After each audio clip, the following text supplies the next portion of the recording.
Hey, what's up, everybody? I'm here with a longtime friend of mine. We went to school together. His name is Dustin Reed. Dustin, how you doing, man? Pretty good, man. How yourself? Hanging in there like a loose tooth some days, dude. Fair enough. Feel you? Sorry, I get some water here. Nah, you good. But yeah, man, I'm glad you've found some time to get on here with me. I've been wanting to talk to you. I think mainly about your gym and kind of how you got started. I think it'd be pretty inspiring for somebody, starting a business is hard in and of itself. So Yeah. and kind of what you've done and how, we went to school together, we lifted together, and it's something you've been interested in a while, and then now you find yourself as a gym owner. Yeah. So I kind of wanted to ask you about it and everything, and see kind of how you got started in the process. I know you went through, you probably paid some people for training and everything and powerlifting, and kind of Yeah. built a foundation, built some strong people and whatnot. So I Mhm. think it'd be interesting to know. Yeah. So, do you want me to just start kind of, I guess, after high school, or do you want to start where the story started? Yeah, wherever you want to go, man. You can Okay. go as Well, as in depth as you want. all right. So I'll try and keep it fairly short then. But I guess it started. I was 11 years old. I was 5'2", 260 pounds, had a 53-inch waist, and my fat ass got stuck in a desk at Rossville Middle. Um, I don't, if you remember those old little desks that you had to like slide into. Yeah, My fat ass got stuck in one, and that was the day I pretty much decided I was done. We were like a month away from Christmas. It was November. We were about to go on Thanksgiving break, and I just I got stuck. So I went home. I told my mom I wanted to take every one of my Christmas presents back. I didn't care what was under the tree. I didn't give a shit. I wanted to take it back. I wanted to drive me to Fort Oglethorpe, and I wanted a membership at Powerhouse Gym for a year. And that's what she did. Pretty much every day she'd take me to after work, go out there to work out 5, 6, 7 days a week. If she couldn't take me, I'd walk. I'd literally walk from Ridgeland to, or hell, Rossville Middle for that fact at the first time, all the way to Fort Oglethorpe to train, and then walk back home all the way to Mission Ridge Road. Um, so just really fell in love with it. Lost over 100 something pounds in a year as a 12-year-old kid, reading Arnold Schwarzenegger's Encyclopedia of Bodybuilding. Um, I went all the way through high school. I was that kid that carried around a water jug, damn 12 bulled eggs everywhere I went, tuna and rice, all that shit. Got really, really, really extreme into it. Got into strongman there for a bit through high school. As soon as high school was over, I pretty much left, joined the Army. So you kind of know how that goes. Powerlifting kind of goes out the door, a lot of running, CrossFit, stuff along those lines. Um, Once I got out of the Army, where I gotten hurt, left the Army, got back into not necessarily powerlifting, but strength training because it made my back feel better. Well, when I come home, I got a membership at the Rush Fitness over in Hickson. okay. And first day I walked in, there was a guy on a treadmill named Sam Bird, who I'd never met him before, but I'd seen him in all these powerlifting magazines and flex magazines and stuff like that. Seen him on the internet. He was a world record holder at the time, and he's just here at the Rush Fitness walking on a treadmill. So here I go, fan out dude, I just turned into a little girl, man. I mean, it's been like a little 14-year-old kid and Justin Bieber. I swear it's the same thing. And I just run up to him. I get on the treadmill. And I'm like, man, I'm sorry. I hate to bother you. I know you're doing this, but I was like, are you Sam Bird? And he's like, yeah. And I was like, well, man, I love you. I just told him everything I just said. And he's like, man, I'm just a guy. And I was like, well, you're awesome. Can I train with you? And he was like, yeah, I squat on Sundays at 9 a.m. And I said, okay, I'll be there. Well, the funny thing about it is I was working at a place called Southern Champion Trade at the time, making really good money driving a forklift as a 22-year-old kid, no high or no college degree or anything. So doing okay for an area where we're at. Yeah. But I worked my schedule had me working that, and I could not be there because of it. So I went into work that night, and I asked my boss if I could change schedules, change jobs. I told him I'd go to any shift he wanted, but I had to have that Sunday morning off. He wouldn't let me have off. So hell, I gave him my badge. I turned around, I walked out, and I got a damn job at a Kangaroo gas station. went from 22 something an hour to $8 an hour so that I could train with Sam Bird. And that's what I did. Trained with him for about 3 years. He taught me, I mean, everything. I mean, he taught me pretty much, I have to give him 70% of everything I know. He just took me under his wing. You know, I thought I was a badass when I met him. I squatting like, you know, 365, 405 or something like that. And then, you know, he just tears me down. He's like, this is terrible. This sucks, blah, blah, blah, blah, blah. Yep, 5 years later, squat 800 pounds. People are asking me to, you know, start training them here and there. I start doing online training, just kind of as a hobby here and there. I was working construction, so I did it on the side. It really started to grow, really started to take off. And Sam finally convinced me again, kind of got in my head.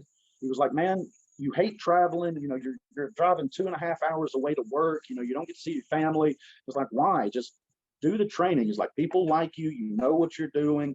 He's like, hell, use my name as, you know, an act like behind it. And it took him about 3 months to finally convince me. But one day, I called up boss and I was like, look, I ain't coming into work. I quit. I just quit.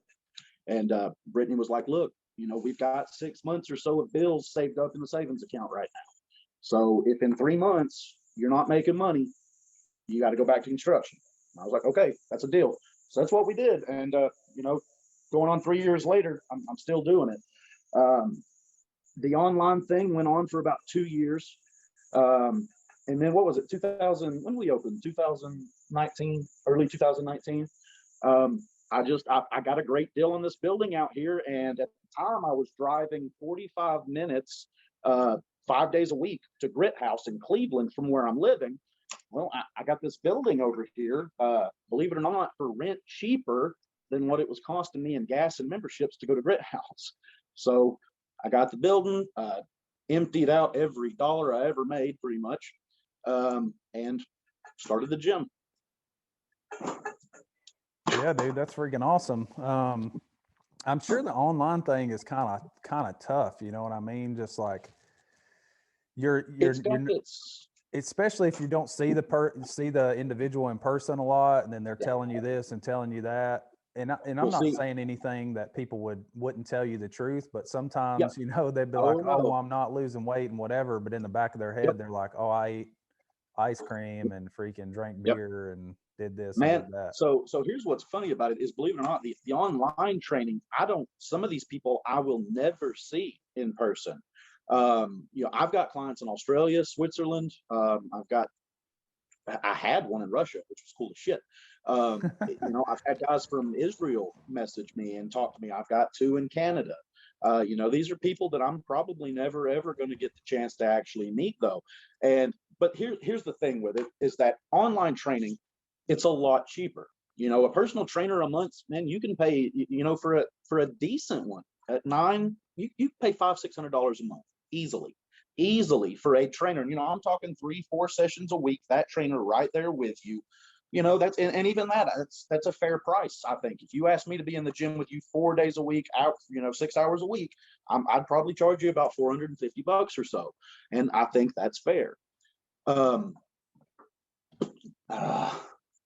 I'm sorry, I have started some new medicine, and I'll be in mid-sentence and it'll just cut me off, and I'm really sorry. Can you remind me what the hell we were talking about? No, you're good, man. And you're talking about paying for a personal trainer. Yeah. And it's funny that you met Sam at the Rush Fitness, because the guy that owned the Rush Fitness is Larry Gurney. Yes. His name. Yes. So I worked at the Rush Fitness as right out of high school. Well, not right out of high school. I guess I was 19, maybe 20.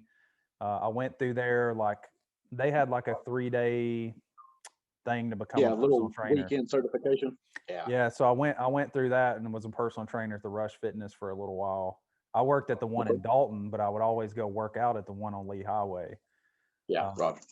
But he sold the Rush Fitness off, and now I think he's starting a different. Yeah, it's called Oh Yeah, I think now, or something. Yeah. Oh yeah. Yeah. So his I don't know if it was his father or his uncle or something, was really big into had a real big name. I can't think of the guy's name. So, but anyways, so at the Rush Fitness, if you were doing like one session at a time, the Rush would charge you $60 per session. It was only an hour. Yeah, exactly. And that was So you do 15 that 5 years times a ago. week. That's what I'm saying. So you do that 5 times a week. I mean, hell, that's $300 for a week. Yeah. You know, The only way the but that's price another came thing. down is the more sessions you bought, the lower your, and I Yeah, think it but only then got down to $30 an hour. exactly, and that's about what I try to charge. You know, I'm not trying to get rich out here, and that's something. You know, I opened this gym out here because have you ever been to McMinn County, Etowah, Athens, any of that area up here? Dude, I've It's only about an been hour. through, I've only been through there, man, maybe a handful of Okay. times. So I'm not super familiar with it. Okay. Well, it's very poor. You know, it's very poor. Pretty much like the school here in Etowah, and I believe the other schools around here as well, for elementary school, every child, no matter how much money the parent makes, they eat for free. Which is amazing. And I think it should be that fucking way anyways. You got them prisoners fucking eating, they should be eating for free too. So, but nonetheless, God, yeah, it's killing me. What was I talking about, baby? Yeah, low income area. Meth all over the place. Very large population of the children here. They live with their grandparents because mom and dad are in jail. So I opened this gym up and tried to keep the bills as low as I could. You know, I'm $30 a month, $20 if you're under 18. And if you're a kid, you come to me. I've got 2 kids in there right now that they can't afford a membership. Their mom and dad, or they can't give them $10 for a membership. So they come in, they sweep, they mop, they clean up, they train. You know, I tried to open this up to hopefully get some of these kids in here, get them into powerlifting, and you know, hopefully keep them off meth and out of jail and everything else. Because I mean, powerlifting, bodybuilding, all that stuff, man, it's what saved me. You know, I was in high school, all I wanted to do was fight. Once I really got into power bodybuilding at the time, I kind of calmed down a little bit, and it gave me something to focus on. And also, if I was being a dickhead, you know, mom brown me, there ain't no way I'm going. She ain't paying my gym membership that month, so you know, just kind of made you straighten up a little bit. And hopefully, was trying to do that for some of the kids here, and it's growing. So, Yeah, man, that's awesome. I know what. So I played football in high school, but I was pretty good at it. You know, I ended up being yeah. a team captain and whatnot. And I, No, hell, you know, you were the fucking I'd stud. like Don't to even try and play pretend, it, man. I'd like to Yeah, pretend I was good, anyways. no, yeah, well, I mean, for the school, you were the stud, man. You were the PT guy. I remember you. Trust me. Hell, I remember. I do believe. I won't say his name, but there was a coach that was at Ridgeland one day, and he saw 2 kids that were fighting. One was much bigger than the other kid, and the coach walked up to the bigger kid, and I mean, just got right in his face, and he said, "You want to fight somebody?" He said, "I'll take your ass up here, and we'll go get Joseph Bales. How about you want to fight his fucking ass?" And I swear to God, that's what he told him right there in the cafeteria lunchroom. And I swear to God, the kid walked off, never said another word to him. That's funny, dude. There was a what was his name? It was I think it was Joe Coyne. I don't know if you remember that kid. Oh, I definitely remember Joe. He's still on my Facebook. So Joe Coyne, we were in the gym. I think it was my senior year. Me and Brian Russell were sitting off in the corner of the gym. It was like one of those free days where you don't do anything. So we're just sitting there. I'd wore flip flops to school. I didn't even have tennis shoes. And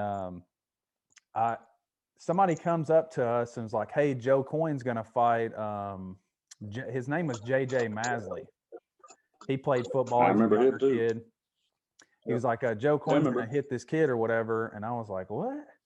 And a few minutes goes by and I see something happening across the gym. And Joe Coyne's trying to swing at him. JJ runs on the opposite side of the court.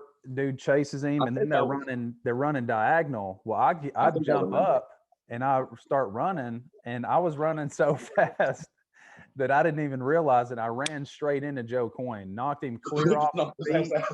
He landed on the ground, hit his head on the court. I thought he was out cold. But he was just conscious enough to like raise his head and look at me, and I didn't know. I ran into him as it was a total accident.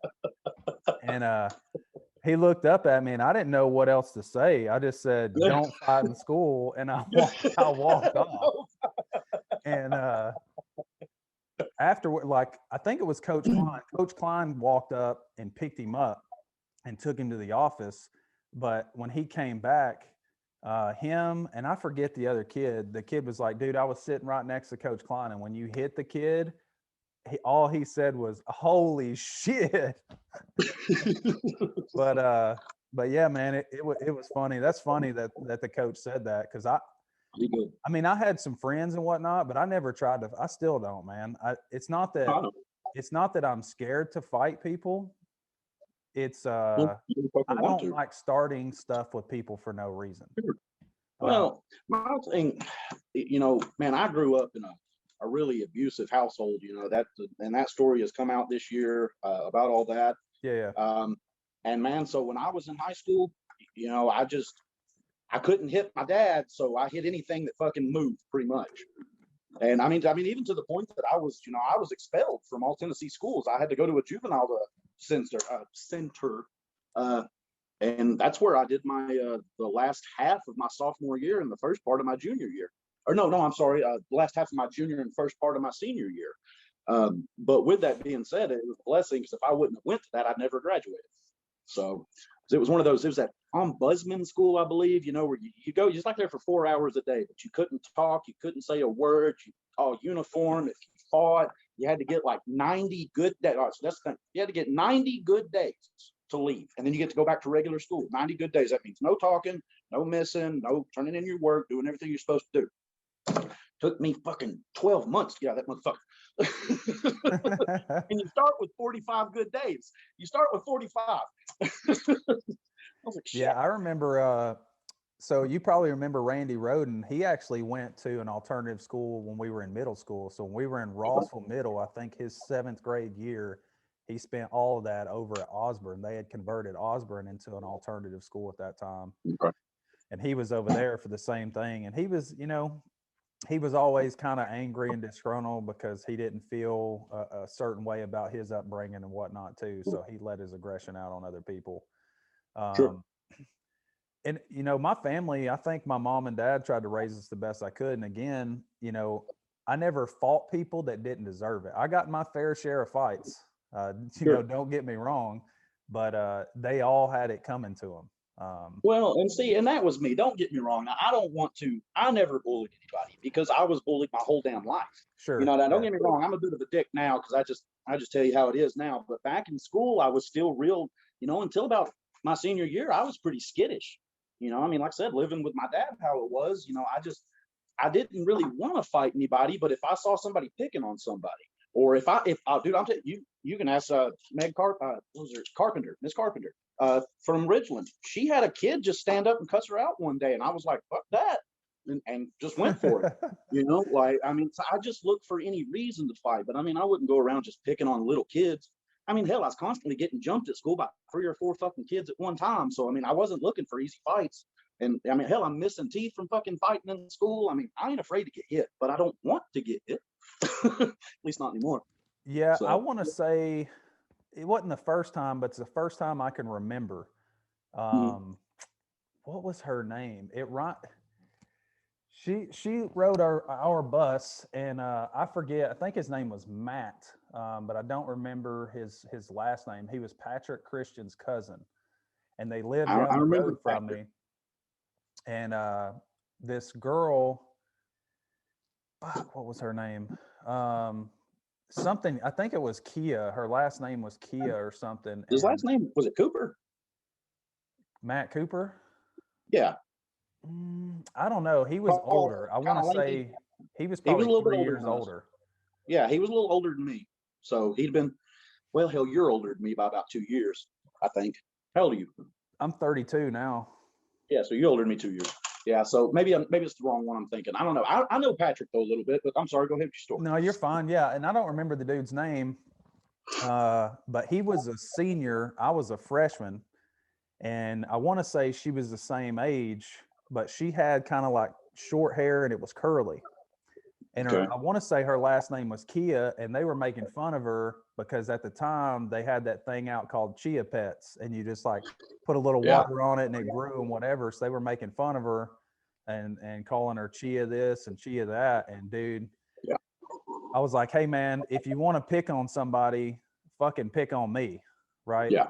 And I remember the kid was like, I'm not going to let a freshman talk to me this way and blah, blah, blah. And I was like, you can think what you want, but this freshman's going to whoop your ass, Yeah.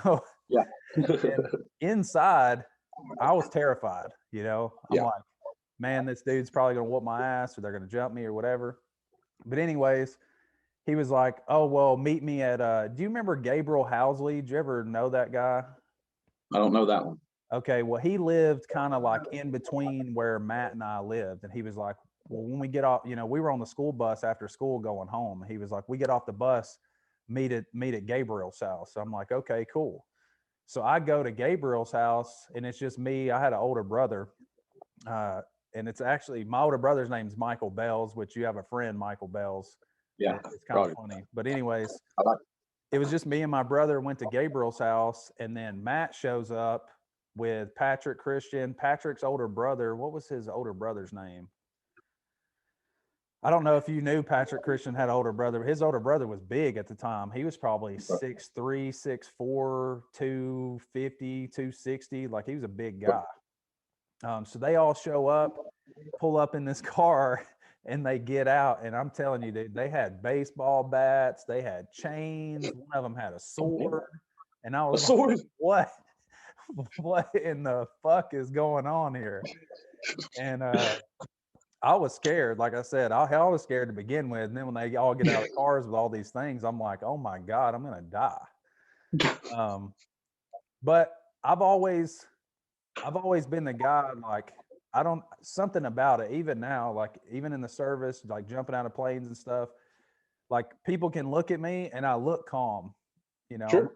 I'm like a duck in water, but inside I'm petrified. Yeah. So I was scared. Anyways, I walk out in the middle of like Gabriel's yard, and that Matt guy walks up to me, and I start swinging on him. Right, I wind up knocking him down. I'm on top of him trying to hit him, and somebody grabs my ankle and starts dragging me off. And I didn't know who it was. I'm like, oh, I'm getting jumped. Here it goes. Yeah.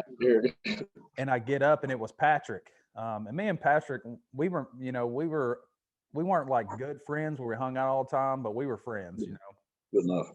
But I didn't know what was going on. So I stood up and it was him, and I pushed him, and I was like, you want something next? Because, like, whatever, I'm in it now, I'm committed. Yeah. But he was saying like first blood or whatever. I'm like, what are you talking about? Because the dude was bleeding, like his nose is pouring blood. And I was like, first blood, nothing. I'm trying to whip his ass. Like, but that's like the first real time I can remember, like, somebody getting picked on, and I was just like, dude, I can't take it. Yeah. Yeah. Like I said, I grew up from it, man. I never, like I said, I was never popular in school until, like I said, once I got into high school. And I don't even want to say I was popular, but I was at least tolerated, I guess. But I don't know. I like where it landed.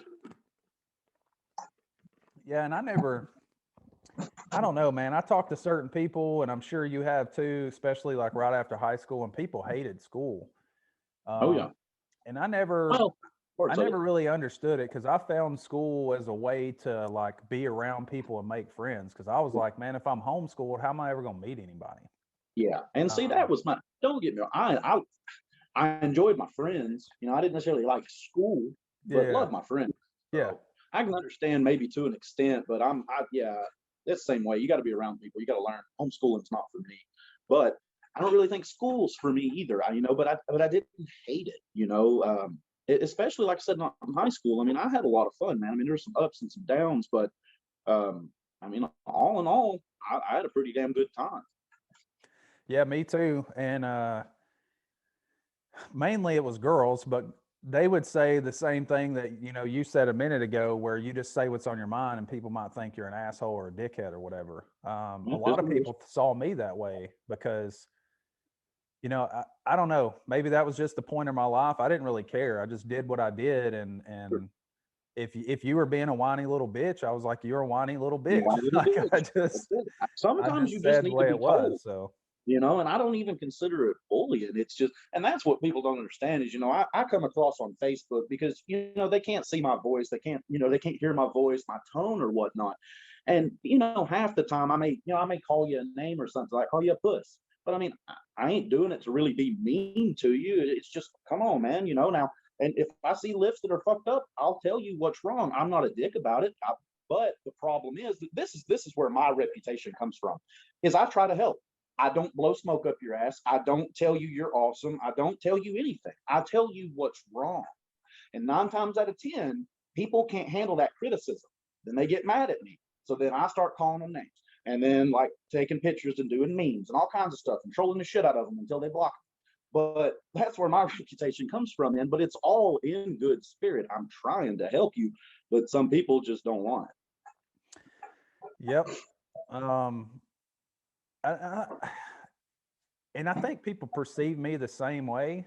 But it's like, hey, man, the problem with the truth, and that's why they came up with that phrase, the truth hurts. And it's like, why are you getting mad? If I'm telling you the truth, that's what it is. Do you want me to lie to you?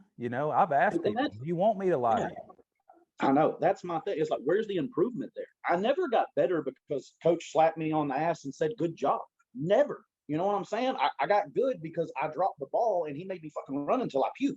Like, then I didn't drop that ball again. You know what I'm saying? Like, that's you've got to be able to handle criticism. You've got to be able to realize that you're not perfect. You are infallible, all of us. Even like, I'm really close to perfect. I give me a solid 9 out of 10, but that's a joke.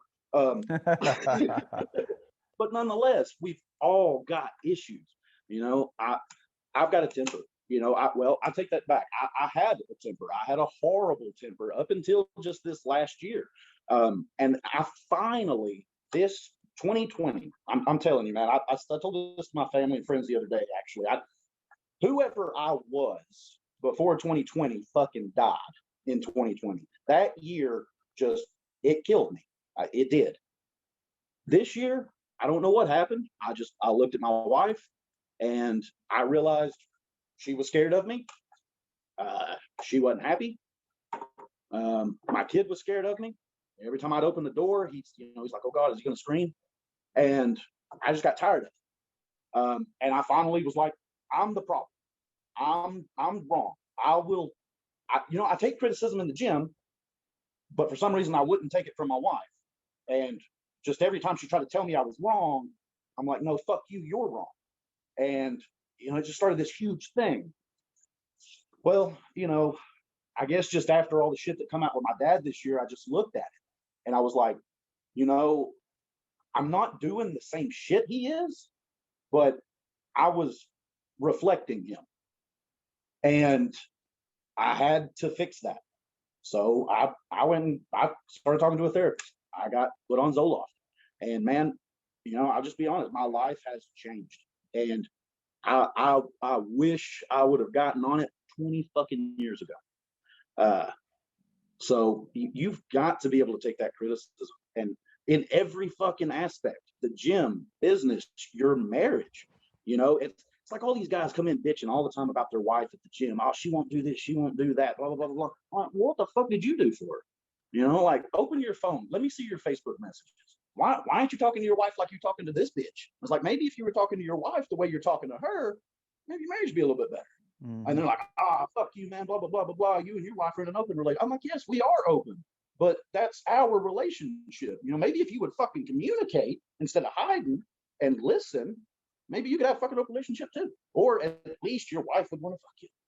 But, people can't handle that. They just can't. Yeah. I mean, I have seen people get in fist fights at the gym because, like, dude, I tried to help him on his bench. He's like, hey, man, you should try this. And he's like, man, I know what the fuck I'm doing. And he's like, man, I was just trying to help. And the next thing I know, I got 2 steroid fucking dudes just punching the fuck out of each other. And here it is. So luckily it hadn't happened at EBC yet, but. Yeah, it happens, man. And I'm not saying that, I still have a temper. But don't get me wrong. And I do. Even on this medication, shit gets to me. I'm human. Oh yeah. But at least now it's not because somebody turned the thermostat up. You know what I'm saying? So yeah. I'm sorry. Go ahead. No, you're good, dude. We built a fence last week. I had a company come out and build a fence, and I was like, hey man, I only have X amount of dollars, and do you mind if I help? Because some businesses, they don't, if they come and quote a job or whatever, they're doing the job. They want money, right? This was a guy, I think he's from the Philippines, and he had some Mennonites working for him. So Okay. he was like, man, we make plenty of money. If you want to help, that's fine. All it's going to do is speed up. We charge by the hour. I'm like, okay, cool. So I'm out here talking to him, and we get talking about something, and the same subject got brought up, and I told him, hey, it's not that I don't have a temper anymore, because I do, but when I was younger, I would act out on my thoughts and emotions, and Yes. I would lash out at people or fist fight them or whatever. And I said, now I have this, I still have the same thoughts. Yep. I have more to lose now. Then I Yes. didn't have anything. It was just me. All I had was a old pickup truck or something and no money in my bank account. So what's the worst that's going to happen? Yeah. Yeah. Well, you spend But the night in now jail. I have assets and I have a family and I just have more to lose. So I might still envision myself wanting to punch you in the fucking face. I just don't do it. And I take a second, I step back, I figure out something to say, and then I just tell them the truth. I'm like, whatever this situation is, why are you being a fucking douche? Instead of hitting them, I just try to tell them what they're doing wrong. I did, and that's where I've tried to get my life to now as well. Which I've always been fairly good about that, but I don't know, man. I just have a hard time dealing with I guess just stupid people on that.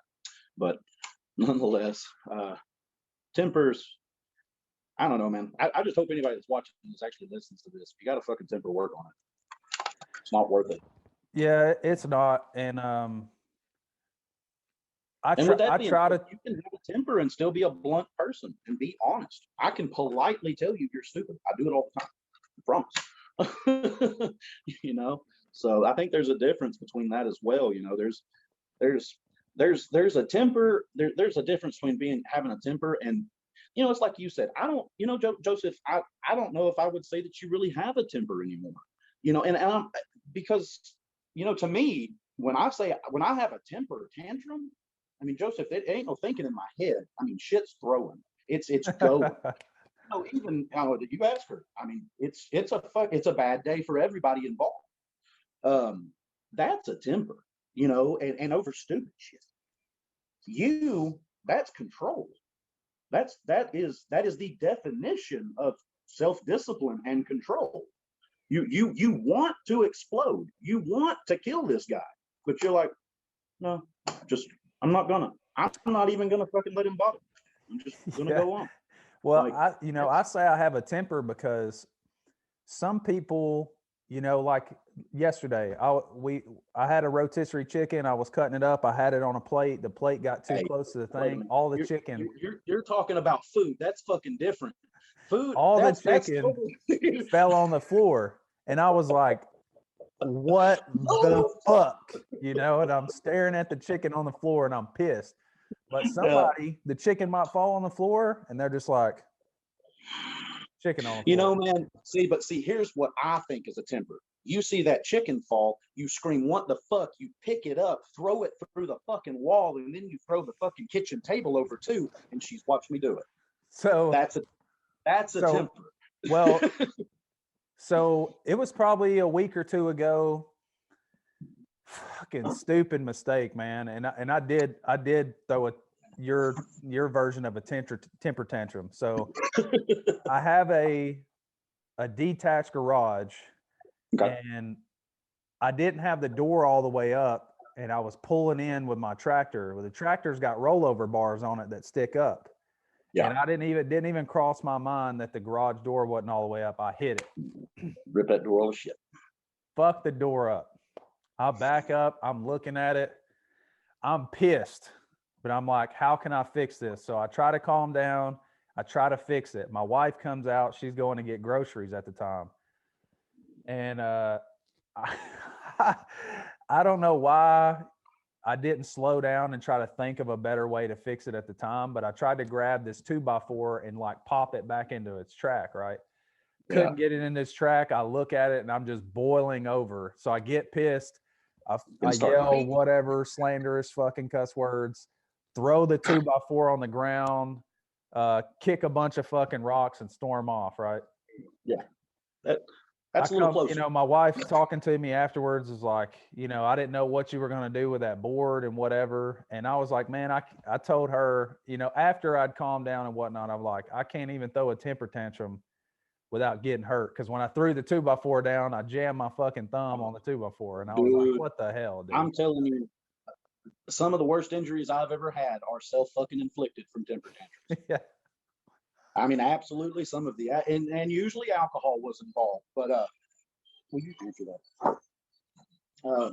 But yeah, man. So I know that one too. Well, dude, this was a long time ago, but back to the high school days, it was like the way the coach had it set up at that time was all power racks. So it was like the strongest people was on this far end of the gym, and then it got based on your max, right? Yeah, And I'll tell you I right, was walking by, and these kids were squatting. I want to say it was probably 185 pounds. The kid couldn't squat it, and it fell down on the bars. Well, I was walking by, and I was pretty strong back then. So I was going to help him out. I grabbed the bar and was going to hang clean it and just put it on the rack. And when I grabbed it to hang clean it, they had grabbed both sides of the bar and went to pick up on it. And it came and hit me in the chin, and I almost blacked out. And it busted my chin open. And I remember I looked at them, and I must have had this look like I'm about to take your head off your shoulders. And they were like, we're so sorry. Yeah, it happens. I was like, dude, I'm going to fucking kill you. Can you still hear me? Yeah. Okay, just making sure. It's for the sound cut out for a second. But yeah, man, that's what it was. I definitely remember those power racks. There was I'll say one of the coolest days I remember in high school, like when I thought I had finally made it, was the day that I actually made it to that last fucking power rack with you and somebody else. I can't remember what it was. All I remember is we were doing T-bar rows that day. Had fucking like 8 plates on there, and shittiest form you ever saw from every one of us. But, but we were going. That's my, back on exercising, that's my biggest complaint about coaches in school. And I hope, I'm not around like athletes and whatever, especially in high school or middle school playing sports anymore. So I hope that it's gotten better. But looking back on it, it has not. Those coaches let us do all kinds of crazy stuff. And buddy, it has not gotten a bit better. Not in the freaking slightest. I've literally got a kid that he's 15 years old, Joseph, and he come to me with hips and shoulders more fucked up than mine. He's a football player, and he's supposedly this kid that he's like squatting 315 for 5 sets of 5 apparently, but he can barely do a body weight squat. His hips are so fucked up, and the coaches are like, you need to be squatting 500 pounds, put more weight on the bar. Like he come to me, he can barely walk. I'm like, what the fuck are y'all doing? Like, how is this? I don't even know how it's legal. Like, I don't understand how you can have, and I understand, like me, I don't have any certifications. I've never taken a class. I've put my dues in. I've paid a lot of money, but I never was actually necessarily formally educated on it. But I don't understand how you can work in a high school with athletes, and some not even athletes, because they offer weightlifting class to just, everyday kids that just wanted to learn about it. And you don't have a fucking clue what you're doing. I mean, you have no idea about biomechanics. You have no idea how to teach a kid to properly brace, how to wear a belt, how to protect himself. And all you give a fuck about is that you threw an extra 50 pounds on the bar, and hell, throw another 50 pounds on the bar and let the buddy behind him fucking pick him up too. Mm-hmm. And we've all been there.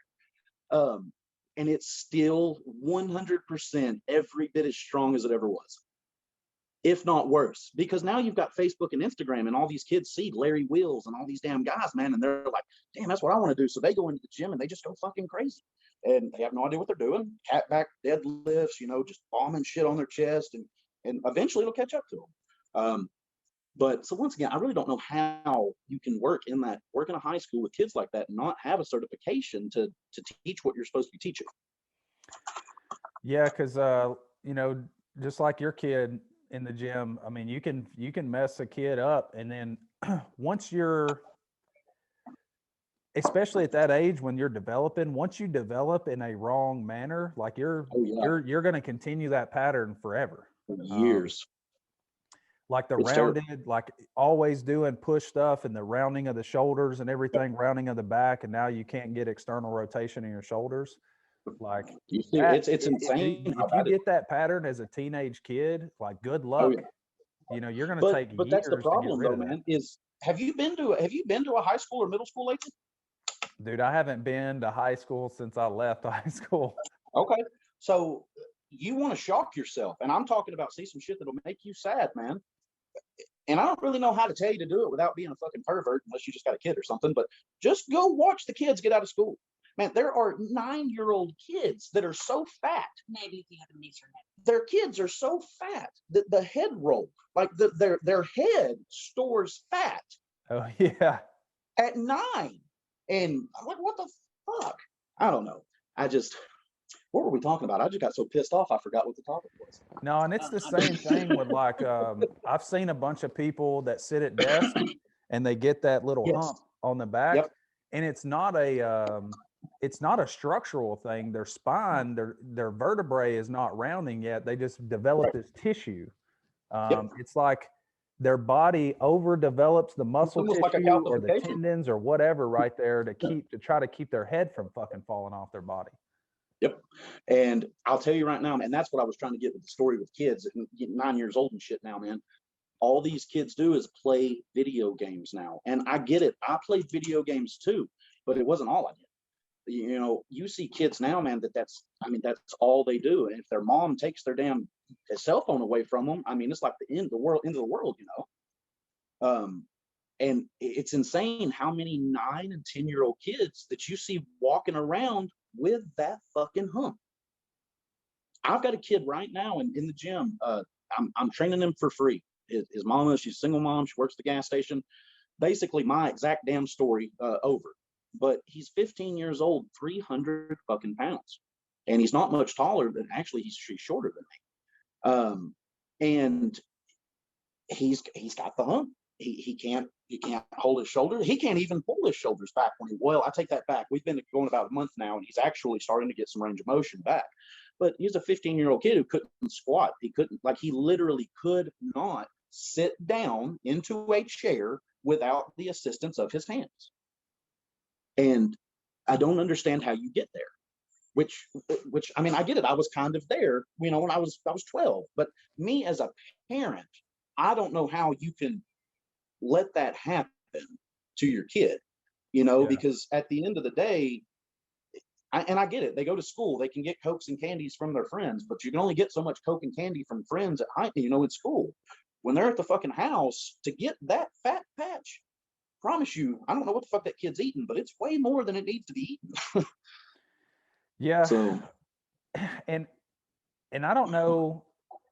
I feel for kids like that because, like you said, the kid can't it's get not that their big fault unless you're buying all this stuff and bringing it into your That's house, it. right? And we watched. It's on Netflix or Hulu. It's like 1,000-Pound Sisters. I don't know if you've seen it. I have not, but I want to know.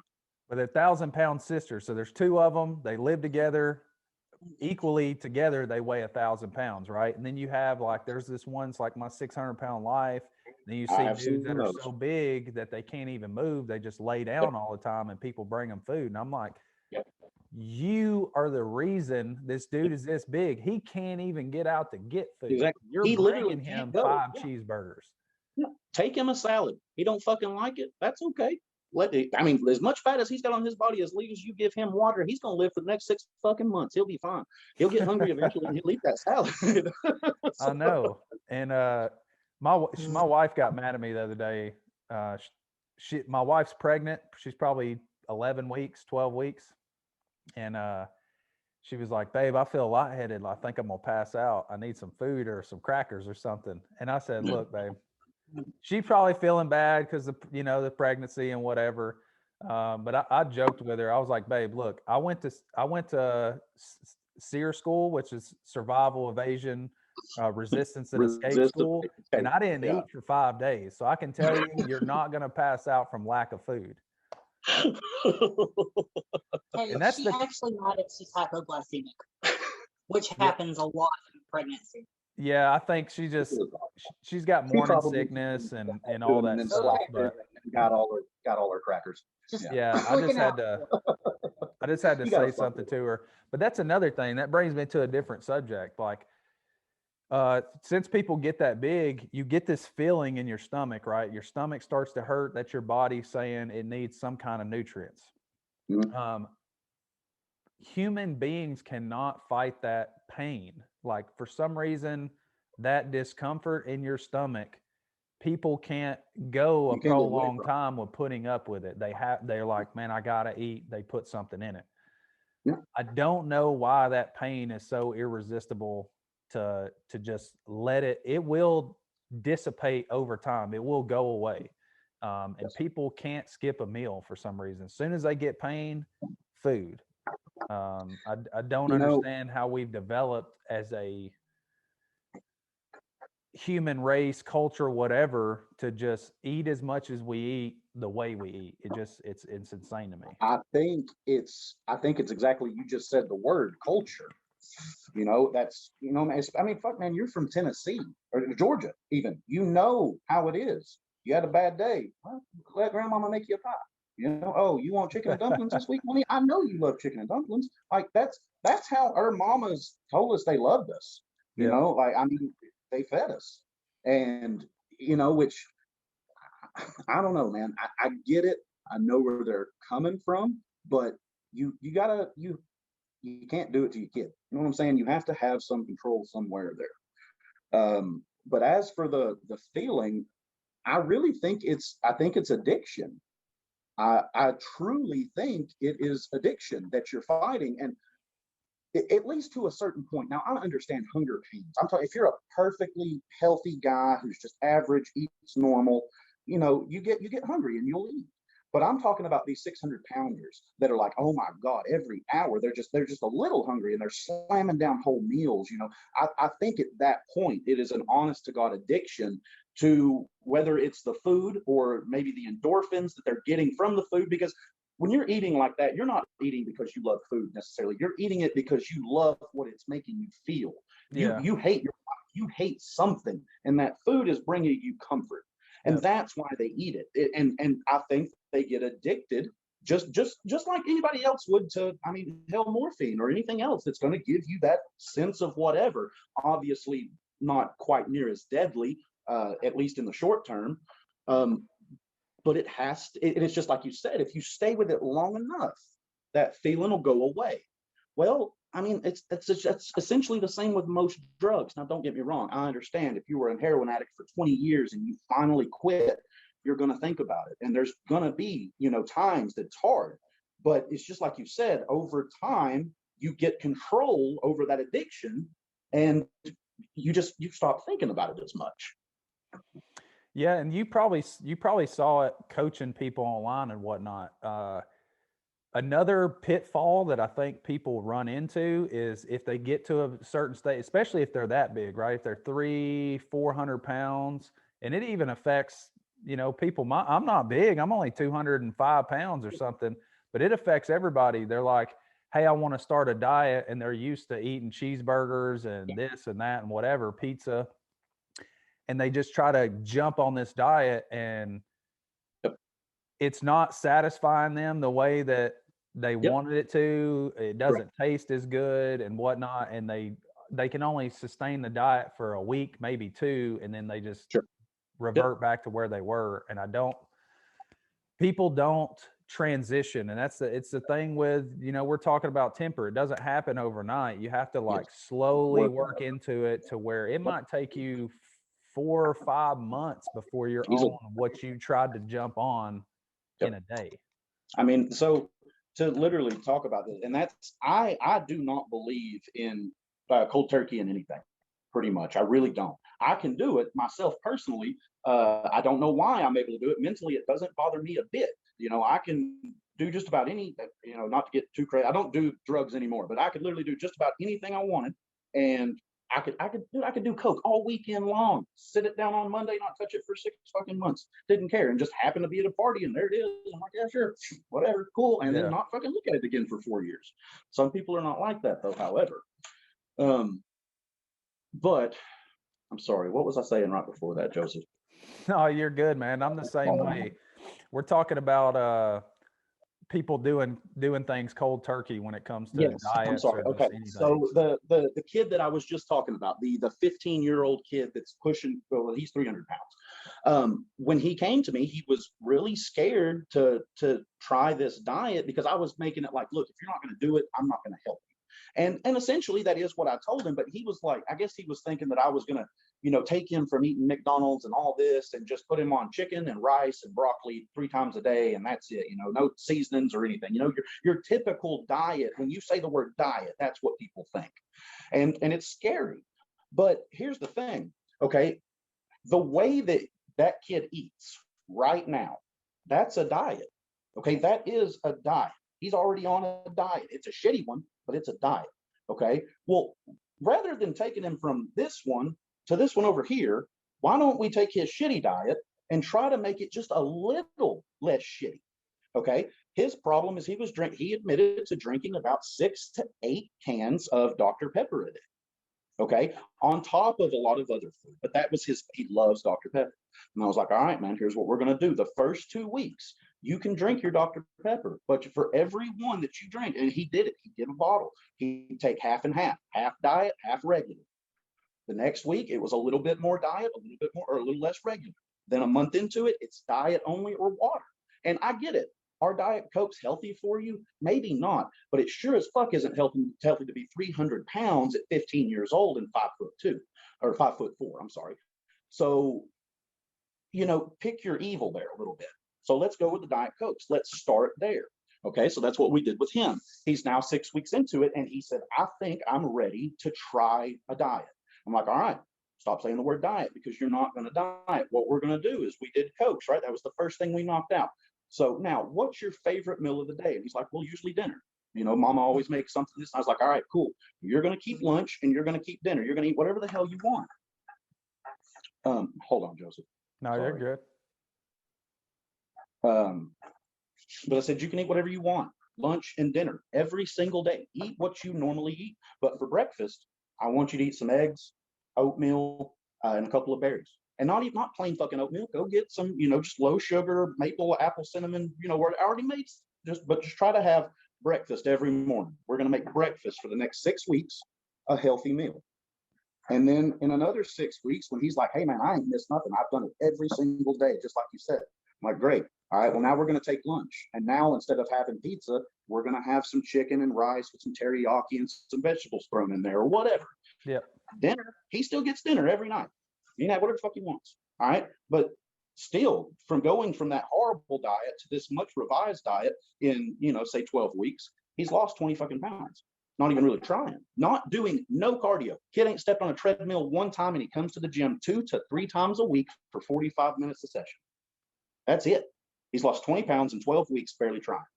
So we get him for lunch. He'll lose another 10, 15 pounds. And then eventually when he's like, hey, I'd like to make this a little bit more serious. All right, man. So here's what we're going to do. You're going to have a healthy dinner 3 nights a week. So every other day you get to have a cheat meal. You get to have whatever you want for dinner. And you phase into that shit. It's just like you said, phase into it. It's just like basic training. You got to break them down, start them, turn them completely over, teach them new habits. And that's the thing, is teach new habits. Don't take this diet and write this diet on a piece of paper and say, here's this. Because what they're going to do is they're going to follow that diet until they can. Maybe it's a week, maybe it's a year. But as soon as they get to their goal weight, they're going to get rid of that and they're going to go back to their old habits because you didn't teach them any fucking thing. You just gave them a piece of paper. And that's a problem. And that's the difference between, I believe, you see the word programming and coaches going around. I don't consider myself a programmer. I'm a coach. I want to teach people. I want to help you get better. My goal as a coach is that after a year of working with me, you should feel confident that you can go off on your own and at least put together a halfway decent program. Now, with that being said, I do have people that have been with me for much longer than a year because they just don't want to think about it. Totally fine. They don't give a shit. They don't want to learn. Great. I need money, so this works out. Yeah, you should tell people like that, you're doing that too. You should tell them a diet is a 4-letter word. It is. Treat it like any other 4-letter word. It doesn't exist. You shouldn't say it. I agree. Because if you're going on a diet, it should be, it's a lifestyle. It's the way you eat. It's not if you're to the point of going on a diet, you're big enough to where you got to cut massive amounts of calories. Sure. So that should be the only time somebody says the word diet. If you want to change the way you eat, then we need to make different lifestyle choices. You know, that's the way I would, say something to somebody is like, you don't need a diet. A diet is not good for you. It's not. There's never a time that you should honestly just restrict yourself. But a lot of people, I say that you shouldn't restrict yourself. I think one of the issues is once again, there's a lot of people that are just ignorant to what nutrition is. And, they go through these stores, Walmart, they see the magazine stands, the Facebook ads, shit like that. And they see these bodybuilders that are just jacked and ripped and, they're just, they're lean as can be.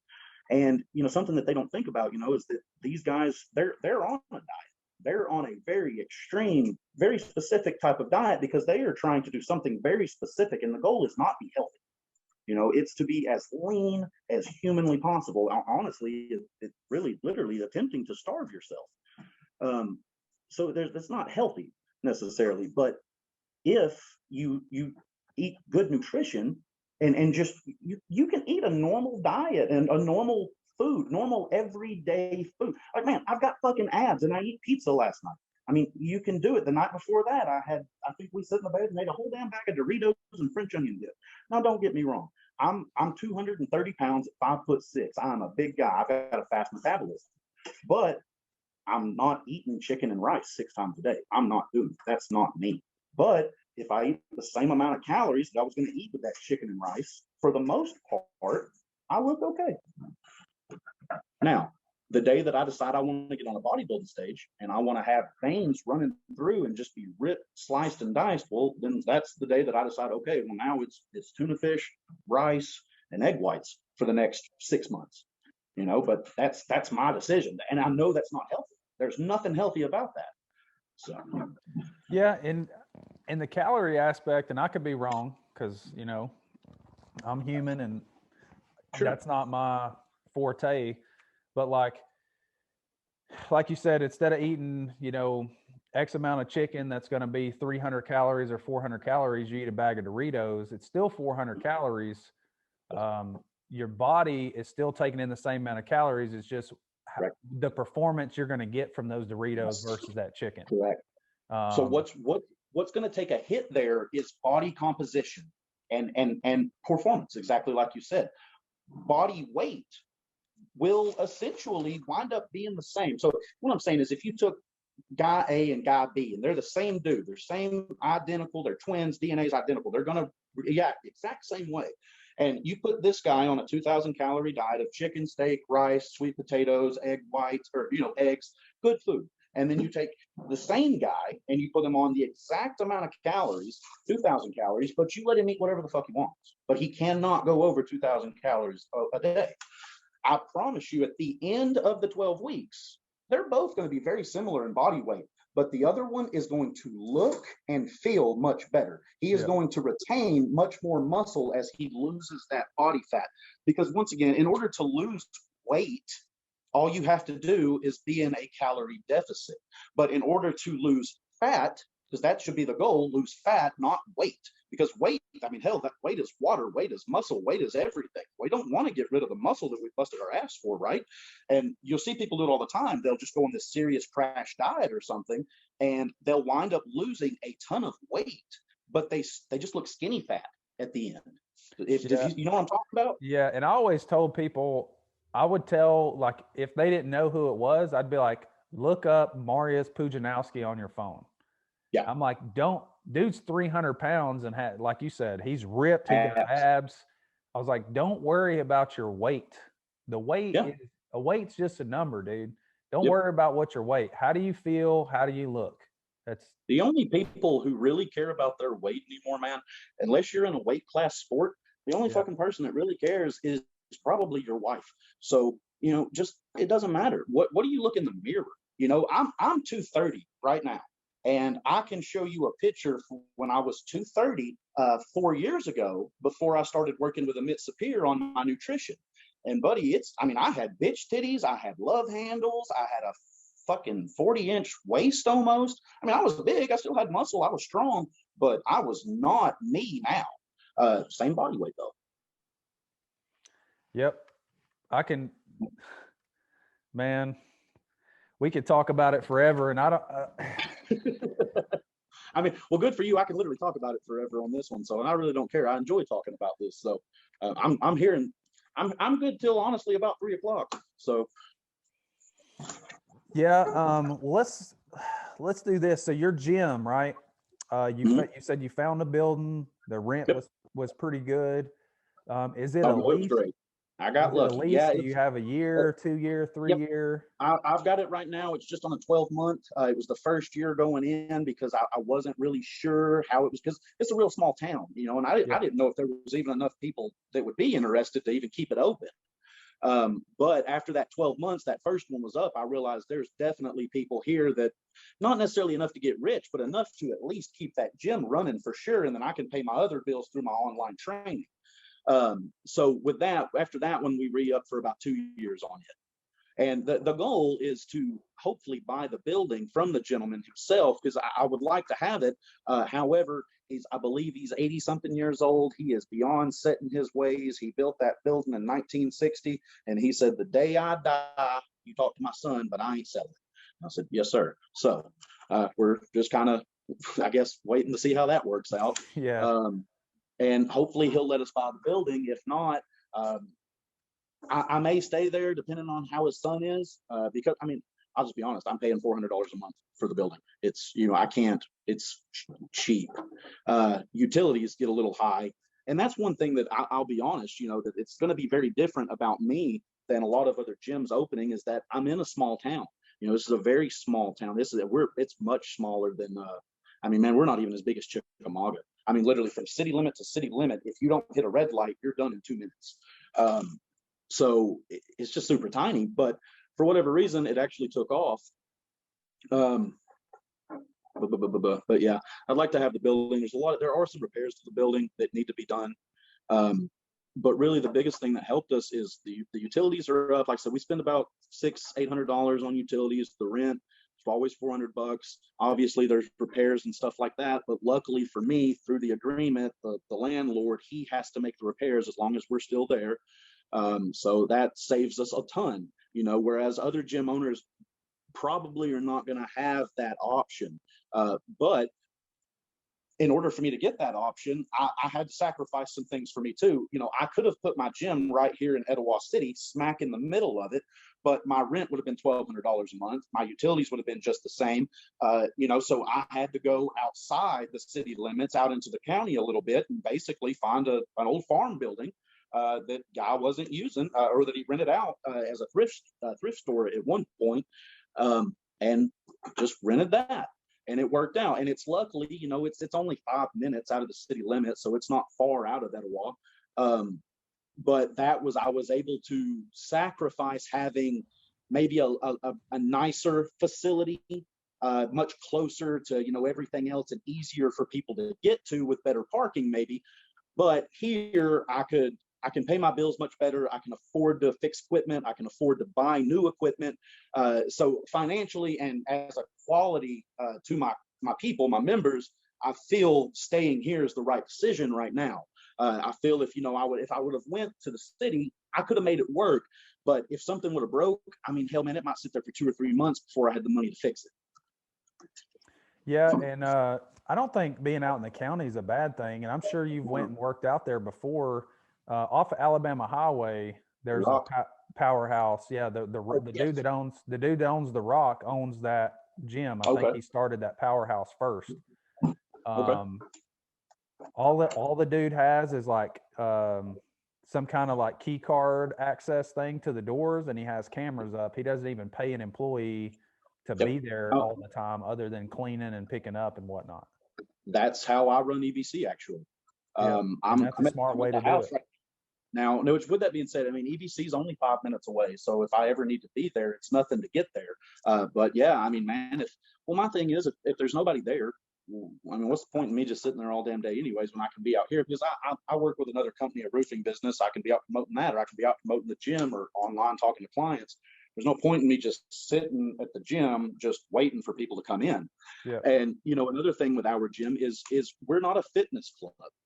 This is a gym. You come in, there's chalk, there's loud music, people are, there's going to be some cussing, there's goofing around. Nobody's on their cell phones. We don't have a single mirror in the whole gym. So it's a place you come to work and go home. So with that being said, we have a smaller crowd of people, and we're able to pick who we come and go. I don't just it's not like the Rush Fitness where when the crackhead walks in and, I got to sign him up because I don't have a choice. And now I got to worry about him stealing all my shit. If you walk in, I don't like you, I'm able to tell you to go on your way. Now, with that being said, I lose a lot of money that way, potentially, but I also feel that I save a lot because I ain't got to replace the shit that he stole. So all kinds of ways to go about that there, tips. But the biggest being in the county too, your taxes, much cheaper. All the bullshit. Out here, I don't have to even deal with the damn health inspector. City limit though, however, every 6 months I'd have to pass a damn health inspection. Out here, we don't have to. Now, with that being said, we do clean, obviously, spray for COVID once a month and all that stuff as well. But we don't have to do that. So. Yeah, and that's why we've only lived in this house we're going on 6 months, I think, and we moved out in the county. Yeah. I just got tired of dealing with the city bullcrap, man. Well, that's the thing too. I mean, man, you can't sleep because damn sirens are always going off. People are arguing, partying. Which, I mean, don't get me wrong, I'm not a buzzkill. I love to party. It's Friday. We're getting messed up tonight. I'm excited. I'm ready. So like, I'm all for having a good time. But like when I lived in Chattanooga, I mean, dude, it'd be 2 a.m. on a fucking Tuesday, and there's literally the SWAT team kicking in my neighbor's door. And I lived in Etowah, not even a fucking bad neighborhood. Like it's crazy. But I mean, I don't know. I love being out here. It's a little further away from, like we're 30 minutes away from the grocery store, whereas before we were 2 minutes. But I like it out here. It's quiet. I ain't got to deal with anybody. Everybody leaves me alone. We've got like 4 cops in the whole city. I'm friends with all of them. So it just works out.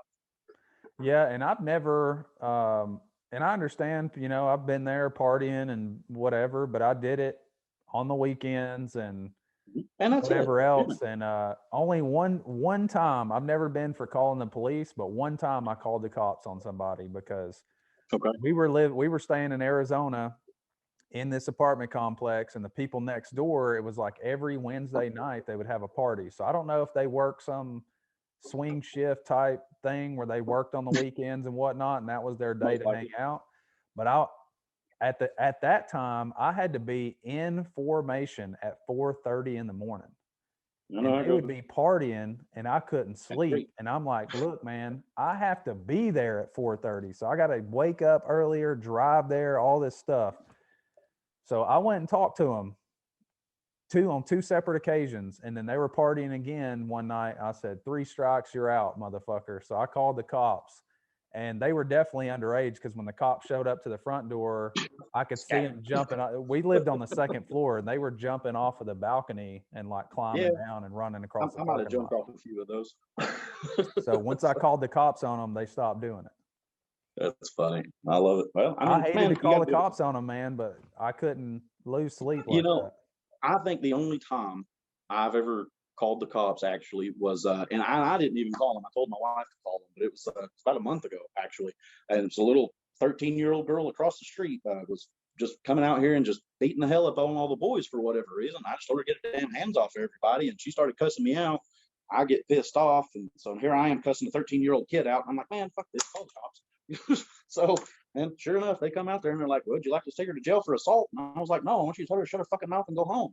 So, but I don't know. I love cops, but I try not to call them. I totally support anybody that's an officer, military, EMT. Y'all know that. I'm ex-military, worked sheriff's department as well before I opened the gym. So I'm all for them. Yeah. How long did you work for the sheriff's department? It wasn't very long, right? No, it was about a year. You just didn't like the, you know. Oh, no, not at all. Um, I'm a whore, as you know, and let's just say I met somebody and I was like, hey, I'm going with this person, and they're like, well, you understand that she's, she was a felon, and I was like, yeah, understand that, and they're like, well, you can't work here then. And I was like, understood, no problem. So I left. Other than that, though, I actually loved the job. It was a great job, but I'm not going to be told who I can and can't fuck. So I'm glad you brought that up, man, because I've had a conversation probably 2 or 3 times with a couple different people, and we don't have to stay on the topic any longer than you want to. But I have a big problem with the judicial system. Okay. My big problem is just like you talked about, that female was a felon, right? So they're like, hey, she's a felon, whatever. If you're going to hang out with people that nothing to do with her are felons, then you can't do this or can't do that. My biggest problem, well, there's a bunch of problems. There's thousands of them. But a thing that just rubs me the wrong way is whatever she did. She did her time. Yeah, she did her time. So why should this? Why are you going to? Why should this one thing follow her forever? And now it's going to affect her work, where she can and can't get a job. And now, mind you, she never mind. Go ahead. I lost it. No, so regardless of what it was, so let's just use theft, because there's no, I don't want to say there's no harm in theft, but you're not doing bodily harm to somebody. So it's not let's say theft, because I've been arrested for it, so I know where we're going here. Yeah, so theft, right? So in the state of Tennessee, it's like theft over $500 or $600 is a felony. So if some 19-year-old, regardless of whether you think they're adult or not, some people, in my mind, they're 27 years old, they still aren't adults. They still do childish things and make childish acts. I don't think I became a real fucking adult until this year. That's what I'm saying. I think the old one died last year. So, I get it. I did some real stupid shit. So exactly. So 18, 19-year-old kid comes to your house. You have a 4-wheeler parked outside, steals your 4-wheeler. Okay. Yep. You find out it was him. Dude gets arrested. It's theft over $600 because it's a 4-wheeler. It's probably a few $1,000s. Dude's a felon. He's 19 years old. Now he's a felon forever, and he can't get jobs here or there. If he gets convicted of whatever, serves, I don't know, say they tell him he's got to do 9 months or a year. His slate, he gave his time. His slate should be clean. I agree. For internal, like, tracking purposes, if law enforcement wants to keep a record on somebody for pattern or whatever, and they should, which is fine. But yes, those, whatever crimes they had, unless they're of a certain magnitude and they were found, like, let's use a pedophile, right? I'm going to jump on a different thing. If they're a pedophile, they were found without a shadow of a doubt. All the evidence said this person abducted this person, did something to him, whatever. It was a fact, like, no way around it. That's the matter. I'm not talking about statutory rape where somebody was 21 and she was 16 and their parents didn't like it, and the dude went to jail, because I've known people. You're talking monsters. I'm talking real freaking monsters, right? That is kind of a different thing, and I don't really know a way to go about it, but kill them. Yeah, you can do that too. That's it. No, I mean, that's all you can do. I'm sorry on that. This is a subject that I'm touchy as fuck on, unfortunately. Sure, yeah. And fuck, if I could, I'd put a bullet in his head today myself, Joseph. If I knew the judiciary system would let me walk, I would walk up there with a smile on my fucking head and put all 6 rounds of this little fucking revolver in his goddamn head. And I understand that, right? Especially if it happened to you or somebody that you know. It's just, again, it's kind of like we were talking about with our anger and aggression, right? I've gotten a sense of control on it to where I don't act on it. To me, a pedophile has those. I might see a woman that I'm attracted to, or like look at, and I don't know what their age is. She may be 15. I may look at her and be like, dang, in my head, I'm thinking, dang, boy, she's looking good, but I'm not going to do anything, especially deviant like a pedophile would. But if somebody has those thoughts, and sometimes you can't control the thoughts in your head, so I understand that to a certain degree, but you can prevent yourself from acting on those thoughts. And that's what I do with my anger. Again, I may look at somebody or we get in an altercation. I'm like, I want to crush your face, right? But I don't act on that thing. And I pictured myself just straight fucking somebody up. I just didn't do it. But that's the thing, and that's, that's thinking about touching a kid it's fucked up. Okay. I'll never justify it or say it's okay. But you know what? If you shut the fuck up about it and you don't touch any fucking kids, nobody's ever going to know. You take it to your fucking grave. Don't touch them. Is he a pedophile? Yeah, he has that fetish. Like, I get it. I don't fucking get it, but I understand he's got the thoughts and he can't get away from them. There's things that I love that I can't for some reason I can't turn on. Like my wife, and this is weird. I went back and looked through some of my girlfriends, my more serious girlfriends, and apparently I have a thing for girls that have got like these little vampire teeth that kind of like stick in the front. Don't know why. I love that. It's cute as fuck. So I get it. He's got those thoughts. He can't control them. And if he can control himself, leave him alone. Let him do his job. But the second he becomes that one that can't control it anymore, fuck them. They're gone, and they don't get a second chance. Yeah, I agree. But what I don't agree with is, like we were talking about, if somebody serves 5 years in federal prison for whatever they did, you served your time. That's how you're paying your dues. So reset the guy and let him be able to progress through life, because even though you're basically, dude can served his time, paid his dues. This is what you said he owed society, right? And then yet you condemn him for the rest of his life, which is insane to me. But see, here's the thing though, Joseph, is you're looking at this as a moral person. You're looking at this as an ethical, logical fucking human being, and you're not looking at that prisoner as a paycheck. Do you understand? Yep. It's too easy. An 18-year-old kid gets arrested for, like you said, the Grand Theft Auto. He serves a year, he gets out on probation, but they took his license. He can't get a job because he's a felon. So all he can do is sling drugs until he gets caught again. So they just keep him back in, which is exactly what you're talking about. And I get that. But that's the reason that the judiciary system is not broken. It works exactly the way it was intended to work. They are making, prison is it's one of the biggest billion-dollar fucking industries in the world, not just America, in the world. These prisons are for profit, man. That's what people don't pay attention. And even the non-profit, state-ran, whatever bullshit. I promise you, somebody's putting a big fucking check in their pocket every month. I promise.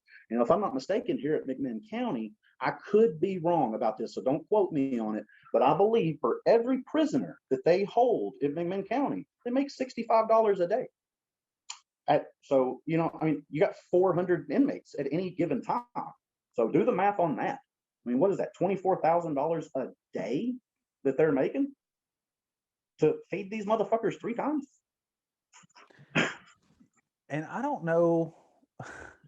And again, hey, even if it's working exactly the way it's designed to, why would you want it to be that way? You know what I'm saying? Because repeat to me, customers.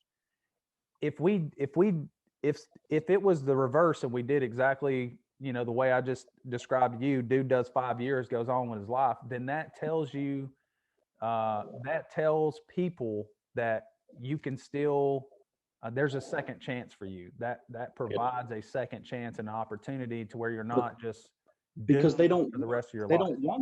They don't want them to know or to think that they have a second chance, man.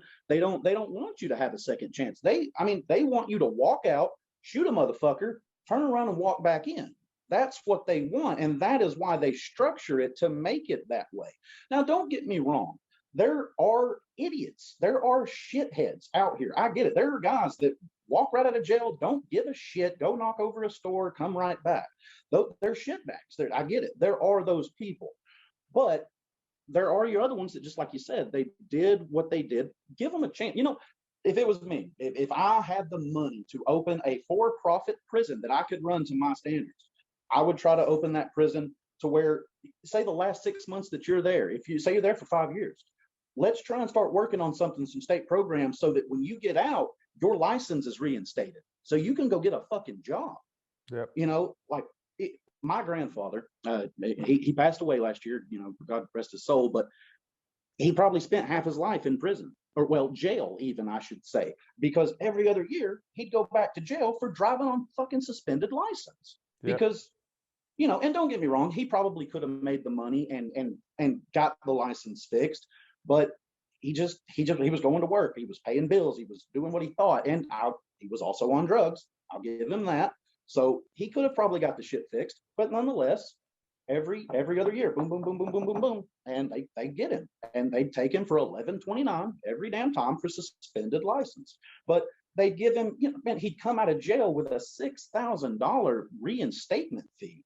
Then you got to pay all your court costs, and man, you got to. And I'm not saying this to have sympathy on the guy. Okay, he fucked up. He's there at the first time for a reason. Okay, I get that, but there's, you know, you might have $5,000-$6,000 in court costs and fines, probation costs, all of this, but you won't give a motherfucker a driver's license. You won't help them get a GED while they're in. You won't teach them a skill while they're in. You know, like, fucking go in, teach these motherfuckers how to be mechanics. Teach them, give them something that they can come out of jail and not have to go back to slinging fucking crack on the fucking street. You know, and don't get me wrong, they're probably making more fucking money selling crack than they are working as a mechanic. But you know what? Maybe that one guy that wanted to try, that didn't want to go back to jail, he's going to fucking try. He's going to take the license. He's going to go get that job, and he's going to do his best.